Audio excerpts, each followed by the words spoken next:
Welcome back, ladies, to a brand new box office breakdown show here on Max Talks Movies. It is a Tuesday, but we had a Labor Day 4-day weekend that I will be breaking down here on the channel. So if you're new to the channel, please subscribe, ring the bell. I do these box office breakdowns every single Monday. We break down the top 5 movies at the box office. We're also going to look at this week as well, the top 5 domestic overall of the year. And we're also going to look at the worldwide box office. Also, have a new channel to movie reviews, TV show reviews, and movie rankings. So please subscribe, ring the bell. We're trying to get to 100 subscribers. Tell your friends about the channel, trying to grow as fast as possible. Also, please comment down below, what movies did you see in theaters this weekend? Was your theater packed? Let me know all your experiences in the comment section down below, and smash that like button, guys. The thumbs up down below. That's how you support this channel the best. Let's talk about the box office. So obviously, guys, this weekend was a pretty big box office weekend where we had a brand new Marvel movie. Now, we are just going to talk about the 4-day weekend. I do want to give that its fair merit. It is a big time. You can't just look at it as a weekend. You do need to look at the 4-day total. So starting off, first of all, is Shang Chi, and The Legend of the Ten Rings, not shockingly, is in first place this weekend. And Shang Chi made $94 million at the box office, a huge savior of the pandemic box office. A lot of people really heading down to negative for the past couple of months with the Suicide Squad. Movies were really just hitting $25 to $28 million threshold. No, we were not really seeing anything big really since Black Widow and F9. And we didn't know what Shang-Chi would do. Some people were saying 40 or 50. But he got over $70 million if you just look at the 3-day weekend. But added on to that, it gets $95 million if you round up from the 94.6, $95 million at the box office. That's even now pushed Venom 2, Let There Be Carnage, moving up. Some people said it was supposed to move out of 2021. Now it's moved up 2 weeks to October 1st based off of the success of Shang-Chi. So blockbusters are still a thing here in Hollywood. I think the big thing to say is that audiences are picking and choosing the certain movies that they want to see in theaters. And you can see that with some movies like Black Widow and F9 and Shang-Chi, these movies that a lot of people do want to see. Now, I do want to say, if you look at the 3-day weekend, still Black Widow does have a higher total.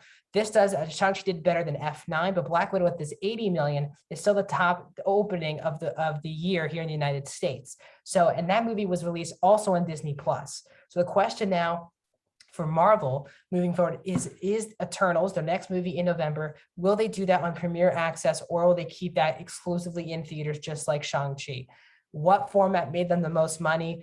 Box office wise, this had a better 4-day weekend than Black Widow, but if you look at the overall 3-day weekend, which is what Eternals will be doing, will that make enough money at the box office to make its money back, or does it need to do Premiere Access as well? So obviously, great news for the box office, having a big number back in the box office, $95 million, almost already. They'll join that $100 million club by next weekend. Another big test to see what other movies will do for the remaining of the year. How will Shang-Chi hold? A lot of movies that have been doing good at the box office have been really, if it drops 50%, that's really good for the movie. But if it drops into the 70, 80% miles, that's where a lot of the blockbusters have really fallen into. Can it avoid that like Free Guy and Jungle Cruise? We shall see.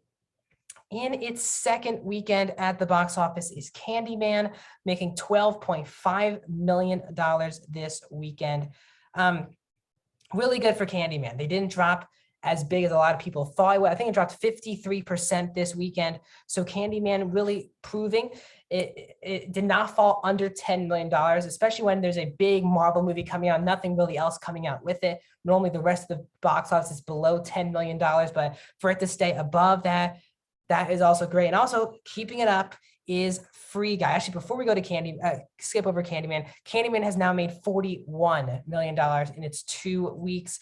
Really solid for Candyman, not a big budget. Let's move into Free Guy, which is still in the top 5 at number 3. Free Guy is in its 4th week, and it's still at number 3, making $11.2 million in its 4-day weekend, which takes its domestic total to 94.4, just $0.2 million below Shang-Chi total.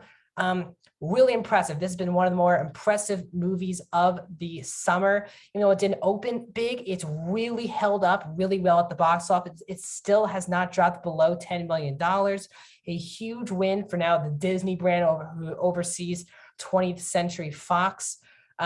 It's one more movie. It's nice to see a successful movie that maybe a lot of people did not think would go well. And a lot of people are not just loving this movie, but also rewatching it in theater. So Free Guy is at number 3. Still number 4, guys, is Paw Patrol, the movie, with $5.3 million in its third week, which takes its total at the box office to $31.6 million. This movie is also available on Paramount Plus with no extra cost. Again, kids' movies have been the ones doing really well at the box office, or PG-13. We haven't really seen a rated R movie break through yet at the box office, but the kids' movies have been doing well consistently, and Paw Patrol proves why again. That movie came out with Reminiscence, The Night House, and The Protege. All those other movies were not in the top 5, while Paw Patrol has stayed in the top 5 all 3 weeks. So out of that big jumble of movies, I don't think anyone expected Paw Patrol to hold up like this. And I can't believe they keep saying it, in its 6th week, 6 weeks, Jungle Cruise is still in the top 5. It made $5 million this past 4-day Labor Day weekend. It is now over $100 million at the box office with 106.7. This, again, just like even more so than Free Guy at the moment, this movie's really hold up. All 6 weeks it has been in the top 5 at the box office. And this movie was also available it's still available for premiere access on Disney Plus. And this movie's still doing really well at the box office. So really impressive. We're going to also talk about more about Jungle Cruise in just a second. Let's also talk about at the moment the overall domestic box office numbers. We now have a new movie, as I just mentioned, in the $100 million club, which is just so exciting to talk about. So let's talk about it. So Black Widow is still number 1, to make the most money here in the United States with $182.6 million. F9, number 2 with 172. A Quiet Place Part 2 at 160. Jungle Cruise has moved into the number 4 spot at the domestic box office now with, as I said, $106.7 million, a huge success. Godzilla vs. Kong, just over $100 million, is at number 5. And then you have 2 movies that are both at $94.5-ish million, and that is Shang Chi with 94.6 and Free Guy at 94.4. Both movies should be hitting this club next weekend. Shang-Chi will definitely be on the top on the $100 million, and it looks like Free Guy will be as well.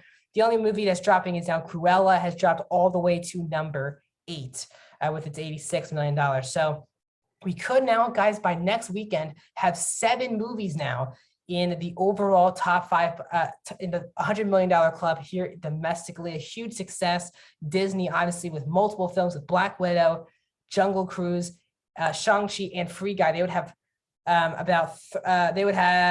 Black Widow, Shang-Chi, Free Guy, and Jungle Cruise. They would have 4 movies that have already hit $100 million. Really proves how big Disney is at the box office, and why their upcoming movies, especially in the MCU, are going to be so pivotal to this pandemic box office. If we look at the overall worldwide box office, it continues to not change. F9 still holding at number 2. Godzilla vs. Kong, Black Widow, Quiet Place, Free Guy, Cruella, and then The Conjuring, The Devil Made Me Do It is also right there still in the box office.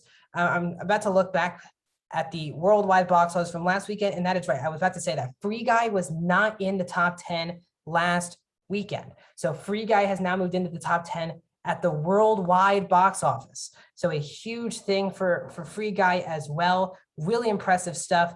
The Conjuring is still a number 10.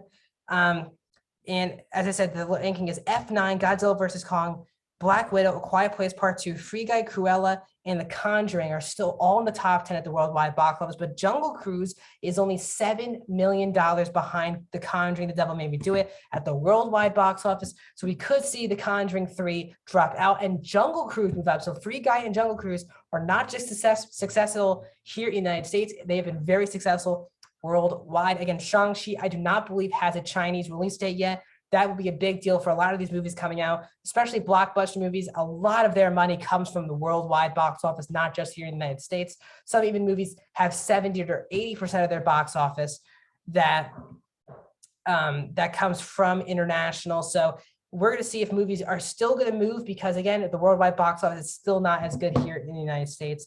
So, guys, coming out this weekend, we have 2 really big time movies coming out not big time, but 2 movies coming out this weekend.